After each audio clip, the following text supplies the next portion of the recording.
और हम दूसरों की जो है डेवलपमेंट्स की, दूसरों की तरक्कियों की बातें करते रहेंगे। भाई अभी क्या फिफ्थ लार्जेस्ट के, अभी देखिएगा थर्ड लार्जेस्ट और इसके आगे भाई जिनको आप दुश्मन कहते हैं, सब कहते हैं, वो कहाँ पहुंचेंगे। अभी चंद सालों की बातें आप देखते जाइए। जो लोग बातें करते हैं ना बहुत ज़्यादा कि ये तो ये है, आप भी यहीं पर हैं, हम भी यहीं पर हैं, देखते हैं।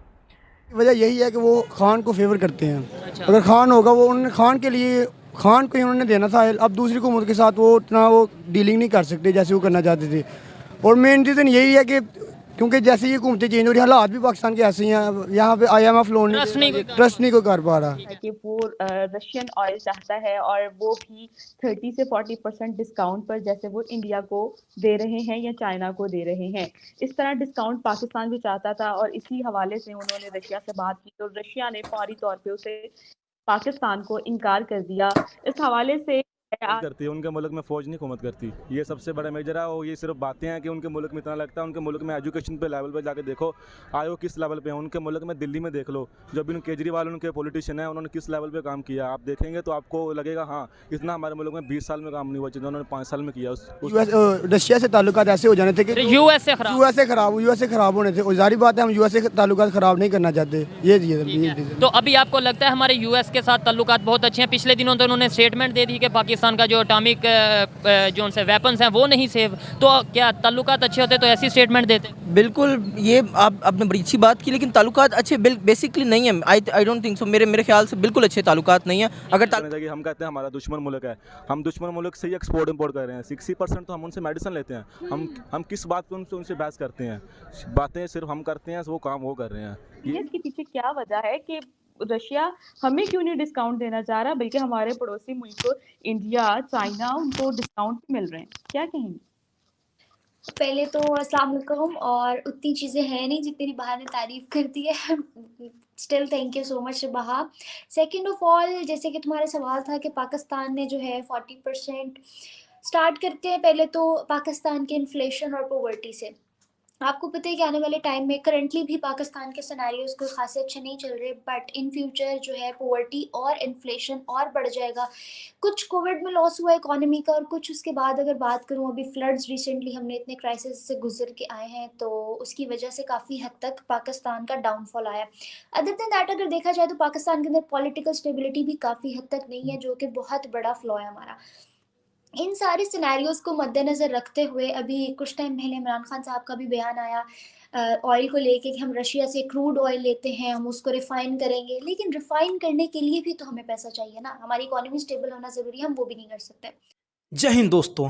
पाकिस्तान को पिछले 5 से 6 महीनों से पाकिस्तान को बस एक चीज़ का दिक्कत था, और ये दिक्कत था कि भारत सस्ते दामों में रसिया से तेल खरीद रहा है और पाकिस्तान ऐसा नहीं कर पा रहा है, क्योंकि अमेरिका ने कहा था कि अगर कोई भी देश रसिया से तेल खरीदता है तो उन देशों पर भी सेंसेक्स लेगा। लेकिन भारत अमेरिका की इन बातों को नज़रअंदाज करके रसिया से बड़े अमाउंट में तेल खरीद रहा था। लेकिन अब अमेरिका से ग्रीन सिग्नल मिलने से पाकिस्तान भी रसिया से तेल लेने में कूद पड़ा। पाकिस्तान की एक ऑफिशियल टीम रसिया गई, लेकिन रसिया ने इसे तेल देने से मना कर दिया। रसिया भारत को तेल दे रहा था, उस रेट पर पाकिस्तान को भी चाहिए, लेकिन रसिया ने पाकिस्तान को डांट भगाकर ख़त्म कर दिया। रसिया का कहना है कि पाकिस्तान अमेरिका जैसे गुलाम देशों का तेल नहीं बेचेगा। चलिए देखते हैं पाकिस्तान मीडिया का रिएक्शन। इनर आप ताल्लुकात देखें ना, इनर ताल्लुकात इस तरह है कि वो हमें कर्ज नहीं देंगे, तो हमारा मुल्क कैसे चलेगा। इसीलिए हमारी मजबूरी बन गया कि हमें जो है ना वो यूएस की बिल्कुल यूएस की माननी पड़ती है। ठीक है, हम बसों की बजाय ट्रेनों पे जा रही है कि किस किराए कम हो। बसों ने भी ये हम स्टूडेंट हैं, हम आते थे गाँव से आते थे यूनिवर्सिटी, पहले हमारा किराया था 300। हम स्टूडेंट भी कहते थे ना तो वो कर लेते थे, कम कर लेते थे जितना भी किराया था। लेकिन अब क्या है कि अब वो भी नहीं कहते कि भाई हमारी भी रोज़ी है, हमने भी करना, पूरा किराया देना पड़ता है। अब स्टूडेंट के लिए देखें कि पहले स्टूडेंट फ्री आते थे, जिन्होंने तकरीबन रास्ते में बैठना होता था वो फ्री आते थे, लेकिन अब वो भी नहीं, वो उनसे भी। आप लोकल ट्रांसपोर्ट पे सफ़र करते हैं, मुझे ये बताएं कितना किराया, कितने किलोमीटर का आपके गांव से लाहौर का सफ़र कितना है और कितना किराया? तकरीबन 150 किलोमीटर है और अब तकरीबन 550 किराया है। ठीक है, 150 किलोमीटर का 550 रुपये किराया। बस लोकल बस पे आती है और GT रोड से आती है। मतलब लोकल बस पे बिल्कुल होता है। इधर से हम अंदाज़ा लगा सकते हैं कि फ्यूल प्राइसेस कितने हो चुके हैं। इंडिया पर क्यों ट्रस्ट किया जाता है, और इंडिया जब पाबंदी लगाई गई यूएस की तरफ से तब भी उन्होंने ऑयल ले लिया और अभी भी ले रहे हैं, हम तब भी नहीं ले सके, अभी भी नहीं ले सके। बेसिकली इंडिया जो है ना वो एक सेल्फ डिसीजन कंट्री है। वो अपने जो है ना अपने जो फैसले है वो खुद करता है, वो किसी से डरता नहीं है। सही है। अभी इसका आप आईटी इंडस्ट्री में आप इंडिया को देखें, आईटी इंडस्ट्री में आप यकीन माने हमारा पाकिस्तान उनसे 100 साल पीछे है। मैं 100 साल यहाँ पे बात करूँगा, बेशक हमारा जो है ना उनका 1 रुपये यहाँ के मेरे ख्याल से 2.5 रुपये के बराबर है, लेकिन वो आईटी के मुकाबले में 100 साल आ गया। तो आईटी बेस 5th बिगेस्ट अभी बनी है, और अभी उनका बिगेस्ट इकॉनमी। और उनका ये कहना है कि हम आने वाले कुछ सालों में 4th बिगेस्ट और फिर 2nd बिगेस्ट। सऊदी अरब में ना वो अपने पेट्रोल की बेस पे वो तकरीबन उनके रिजर्व थे, एनुअल रिजर्व थे 124 या 130 के अराउंड बिलियन डॉलर इनके एनुअल रिजर्व थे।